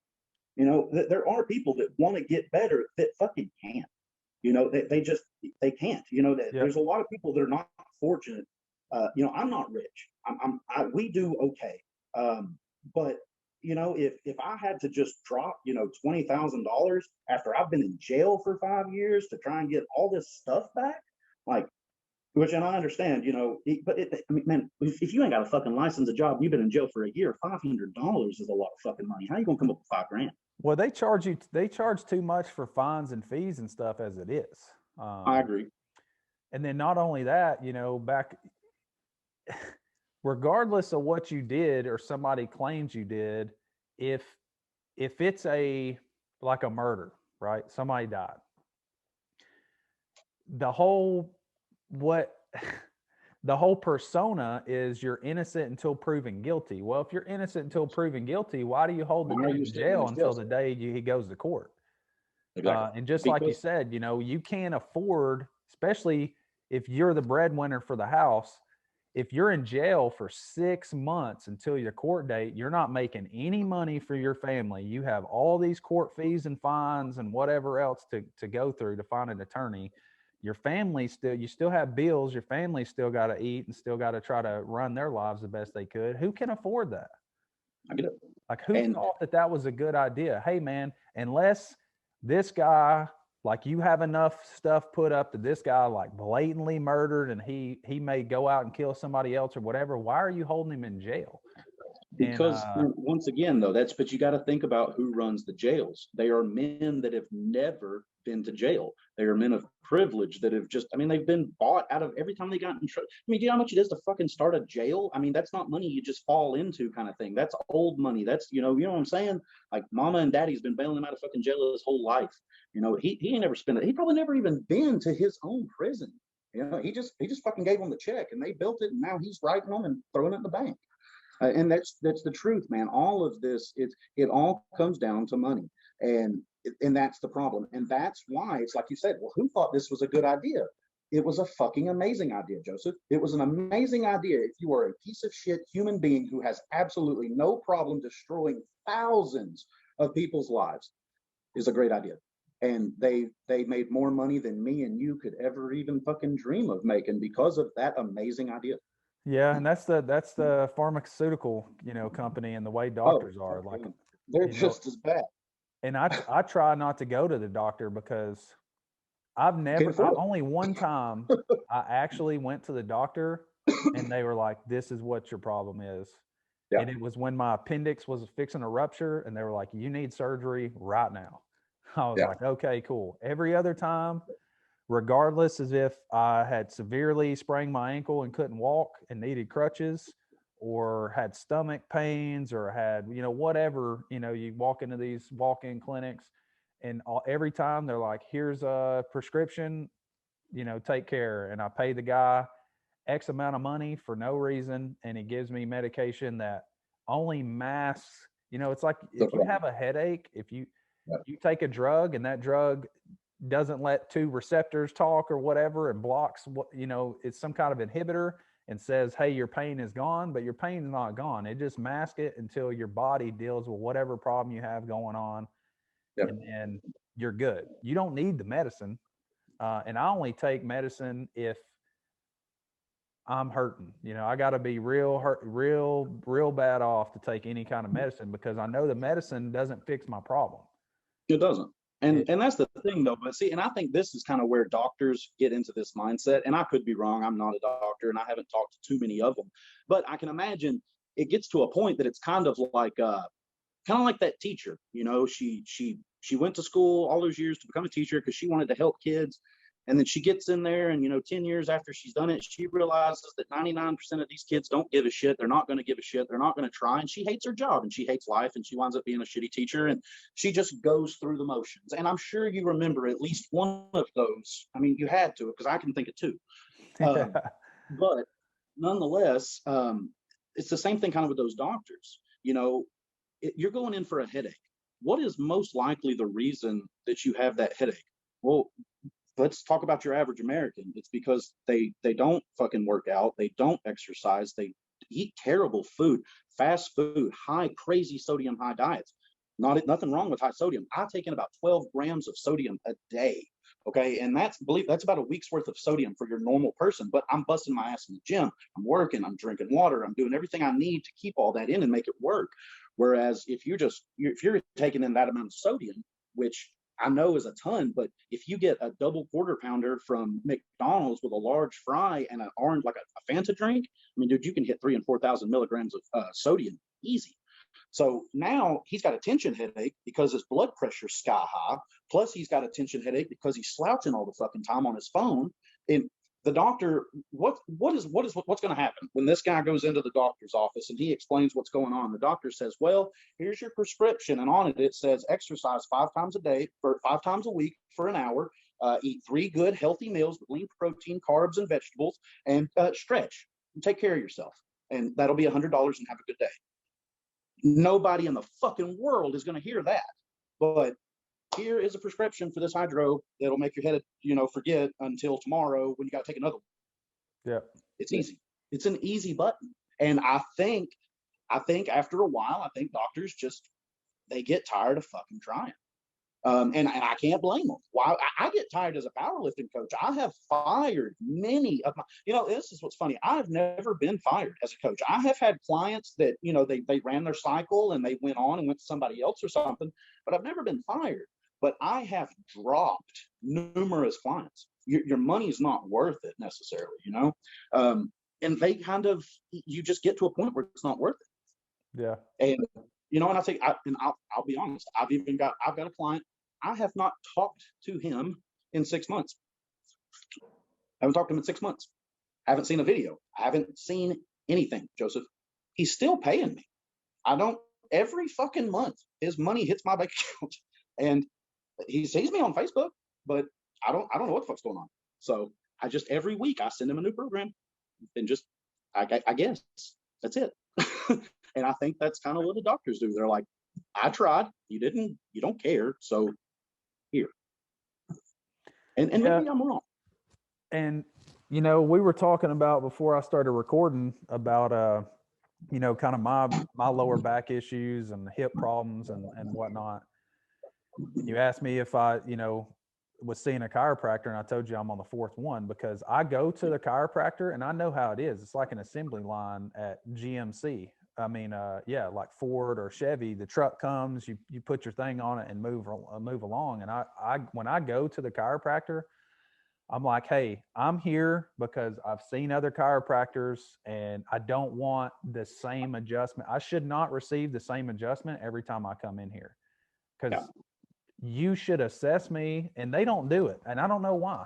Maybe they're following the cycle like you're talking about, but I tell them, you should do an evaluation on me when I come in here and figure out what needs to be adjusted based on how my body's moving or how I'm feeling.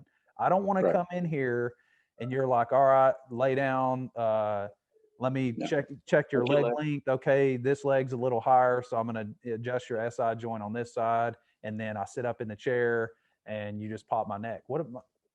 Who said my neck needed to be adjusted? Yeah. You know, and I got tired of seeing chiropractors. And if you've been to one, you know, you lay on your side, hike your one knee up, and they put their body weight on it and they adjust your SI joint. Well, I'm coming in here and you're doing it both sides every single time. Why? Yeah.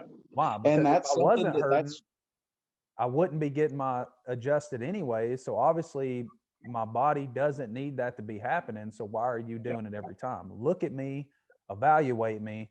And I did the same thing to physical therapists. That's why I'm on like the 4th or 5th one. I go in there and you just want to do the same thing every time. Like, hey, just because I came to you and you did whatever little assessment in the beginning and you thought that you needed to do this or that, well, I've been here 12 times and you're still doing the same thing. We haven't made any progress. What you're doing is not working. Check me out. Spend time to figure out where, what's causing the issue, and let's attack it. It's literally called test and retest. I mean, it's literally called test and retest. It's a first day that they're supposed to be taught. And literally you walk in, you test, you fix it, you retest to see if it got better. If it didn't, you try something else. It's that simple.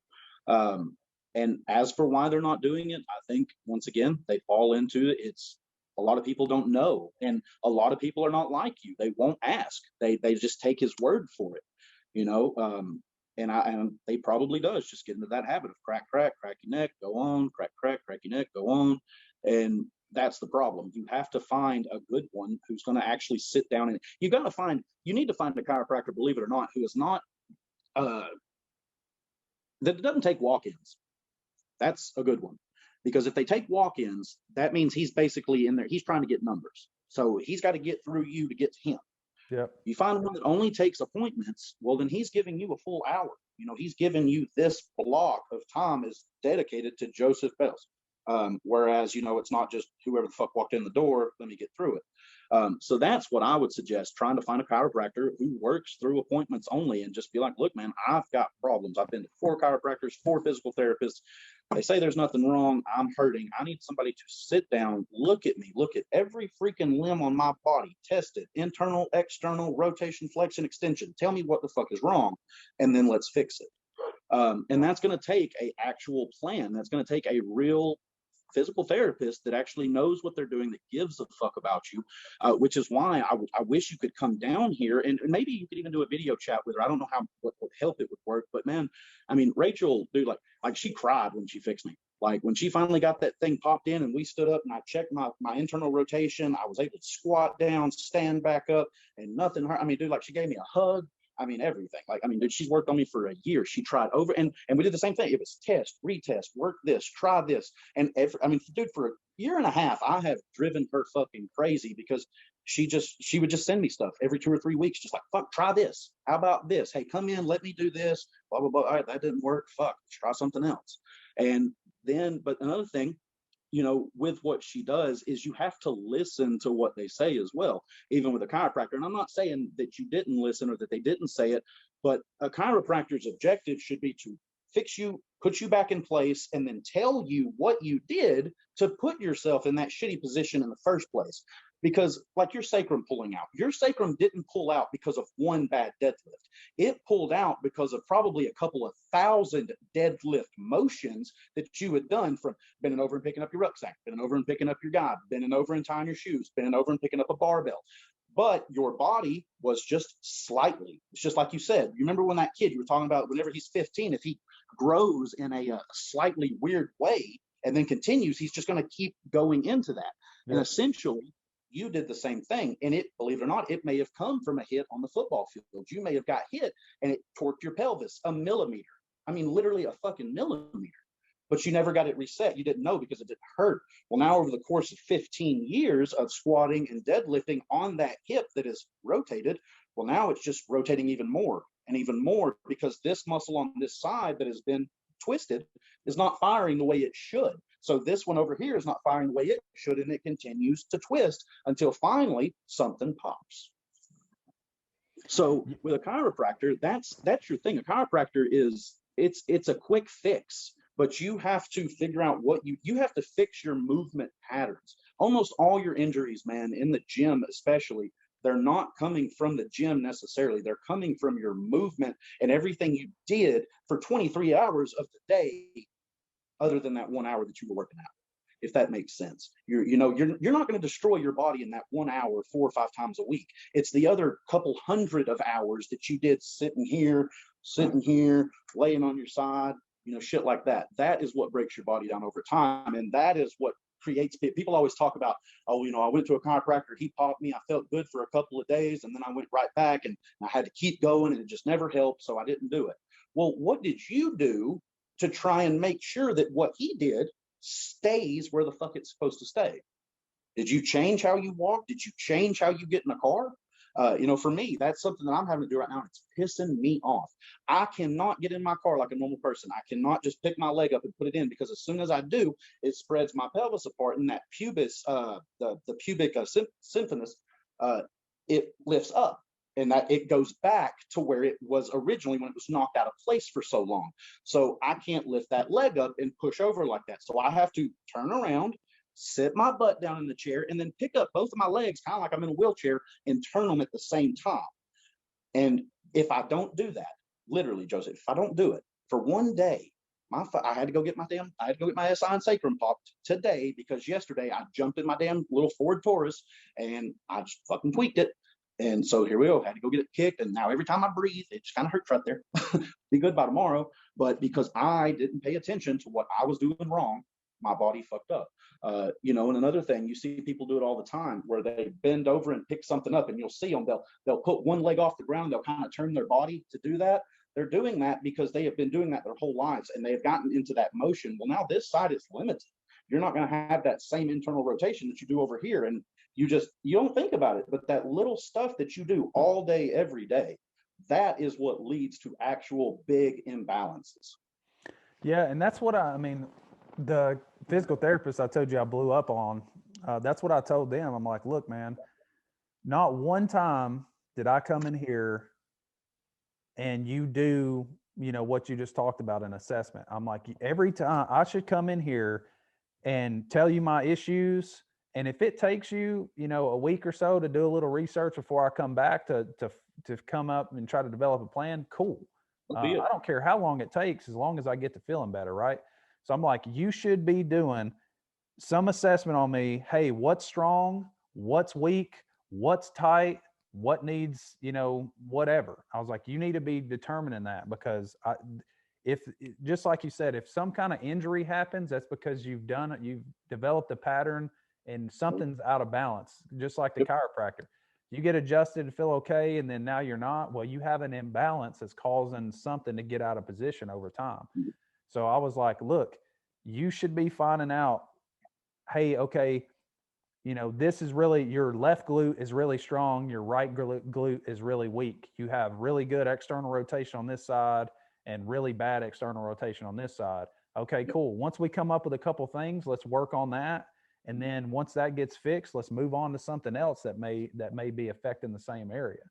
And the fact that they don't do that is ridiculous. I'm telling you, I saw this one physical therapist 4 times, and he did something different to me every time. And then he was like, I don't think I can help you. And I wanted to slap this mofo straight in his face, dude. I didn't say anything to him. I was just like, all right, cool, dude, whatever. Yeah. And I just walked out, and I was like, this guy doesn't have a clue what he's doing. I don't know, man. Like, if I have enough sense to have these thoughts, this is your career field, dude. Yeah, exactly. Yeah, I get where you're going. I do. Like, this is your career field. I'm thinking of these things. I don't even do this. Like, Yeah.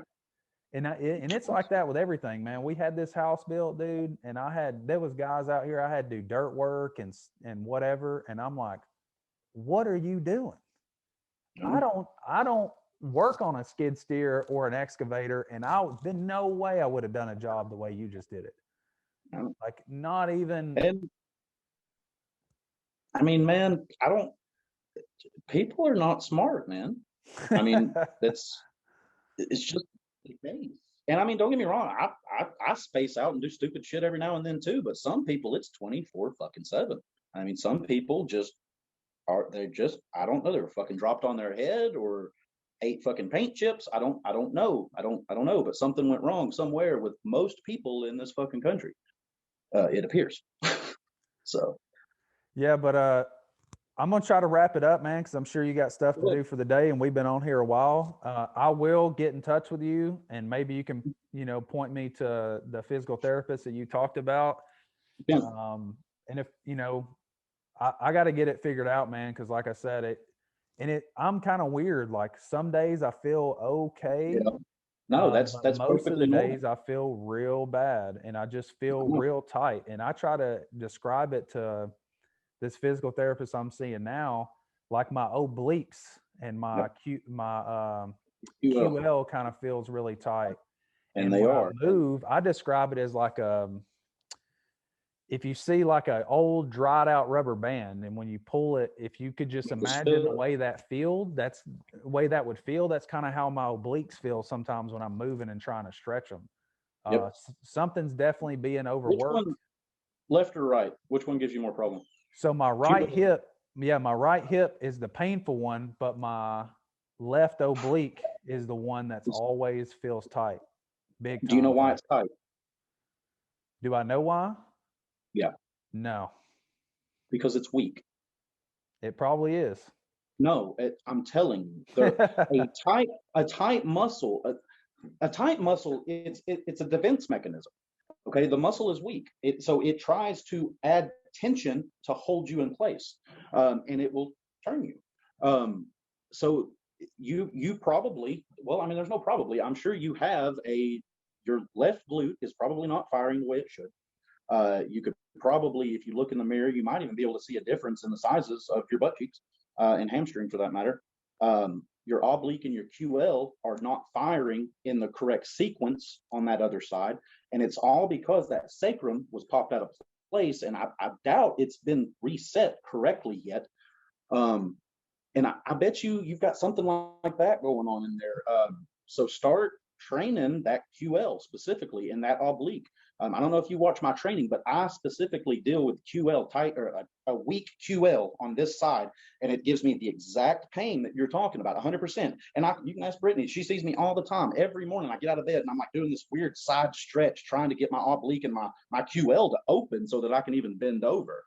But since we finally figured out, got me twisted back where I needed to be, and we found that out, I've been hitting these. You can go and watch some of my training videos that I've posted on Instagram. I've been doing a lot of unilateral one-sided movement stuff to target these obliques in the QL. And Joseph, I'm probably, if I had to say, I'm probably 70 to 75% less pain than I was 4 months ago. So everything you're telling me, it sounds like you had the exact same problem I did.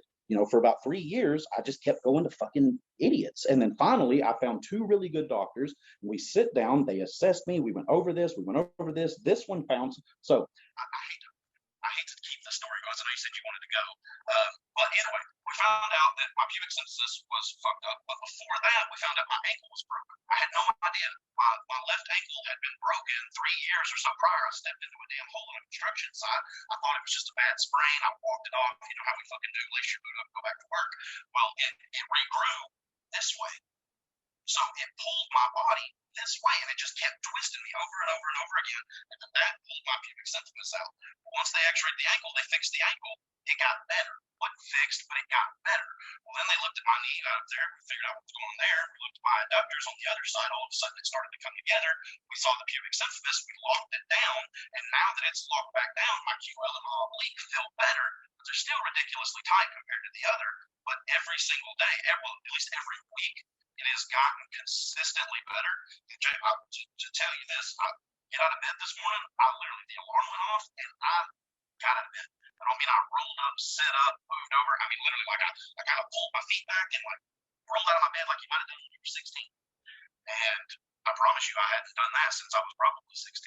Um, so I don't think you're a lost cause, man. I think you're just getting a bunch of generic fucking physical therapists and chiropractors that they're just trying to make a call. They don't care. He probably spends 10 fucking minutes with you, if that. A physical therapist was probably talking to 2 or 3 people at one time with a group of you fucking trying to work with everybody. I think you need to get with a honest to God physical therapist who works by himself. He's not one of these benchmark physical therapies. I'm talking, you look it up, physical therapy on Google, and it's, Dr. Art Boys or whatever. That's my guy.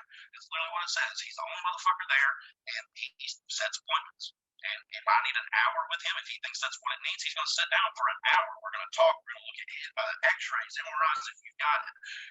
He looks at all that shit. He's going to go through the assessment. And Rachel does all this as well. And it's the only way you're going to find it. It's the only way. And it sounds like these guys are they wanted their $30 or $40 and kick you out the door. It's literally what it sounds like.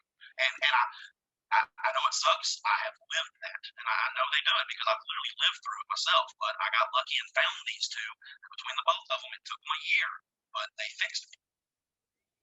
Yeah, I'm gonna have to talk to you a little more, and maybe and I'll pay you whatever for the time that we spend. But I'd like to go through some movements and talk about some things because it's just getting old. It's been 4 years. Yeah, it's been 4 years, man. And I'm tired of hurting every day. Before that freaking pop happened, I had what I would call typical lower back stiffness. Every now and then I'd get out of bed. I'm like, oh, my lower back's kind of stiff, or I would overwork it doing something and be tight or whatever. But I was fine, man. I felt good. I felt like I could do anything.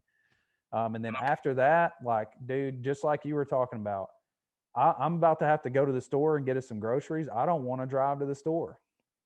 Sitting in this chair right now, the whole time we've been talking, I'm hurting. So that's why I keep moving back and forth. If you paid attention, I'm trying to move my ass. So yeah, I'm right there with you, man. I know. If we can help you, we'll help you. I really think you just got with some idiots, man. I really, really fucking do. You need to find somebody who works with athletes. Because I don't give a fuck what anybody says. You may not be a professional athlete, but you're a soldier. You're an athlete. You're running. You're moving. You need to be in shape. You need to be able to walk. Go see somebody who works with those people. It might be a little bit more expensive out of the pocket if your insurance won't cover it. I don't know. Sometimes you get lucky with you still being active duty. Yours lets you get away with a little bit more than like the retired does. Well, see, that's the problem, and that's why I said I feel like because the organization that I work with, we have our own physical therapy. And all they see is soldiers. But again, they're getting paid by big DOD. So I'm not paying them when I go in and see them. And even though there's 4 or 5 different physical therapists, I've seen 3 of them. And all of them are, for lack of a better word, all of them are trash. And it's because they just don't do what they need to do, man. And I've tried to self-assess, and sometimes I feel like I'm like, okay, I found the key, because I feel pretty good for a few days, and I target that, and then nothing comes of it. So I kind of revert from that and try to go to something else. And maybe I'm inflicting some of the patterns on myself because I don't stick with one thing over a long period of time because I don't find any benefit. So I move to something else and try to do this and that. So maybe I'm part of the cause, but yeah, man. I want to figure it out. So we'll do what we can. Like I said, if you can ever find, especially if you can come down home, man, if you get some leave or something, you come home for Christmas or whatever, just something, let us know. And I can I can get her to meet us here or in Cleveland or whatever. She's usually pretty cool, man. So just let me know, and we'll try and figure out what we can figure out, man. Yeah, I'll come down. I'll come down. Like I said, dude, I'll take time off because it's been so long, man. I'm just tired of dealing with it. I'd pay $10,000 right now for it to just go away. That's another good thing. She works. She does it as a favor to us as friends and everything. But she basically she does it under the table kind of thing, dollar a minute. That's why I haven't said her name, kind of deal. Yeah. She's $1 a minute, no insurance. Just if you're there for an hour, you're gonna give her $60, and chances are you ain't gonna be there that long. So, yeah. But she loves to work with power lifters, bodybuilders, stuff like that. I'll explain who you are. She'll take a look at you for sure, especially when you still be on active duty. She'll help you if she can. If she can't, go up here to Knoxville, go up here and see Art. You know, he's 100%. He's down. You know, go to his office, and he's it sucks because really they both are so different in their approaches, but they both really work. So hopefully one of them can see something. Well, all right, man. I appreciate it. Like I said, thanks for giving me the time, and I'll definitely be in contact so you can try to help me out. Man, just y'all take it easy, and if you ever need anything, just holler at us. Yeah, man. Likewise, dude. Take care of yourself. I enjoyed it. Hopefully we can do it again sometime. Sure, I'm down. Y'all take it easy, man. All right, brother.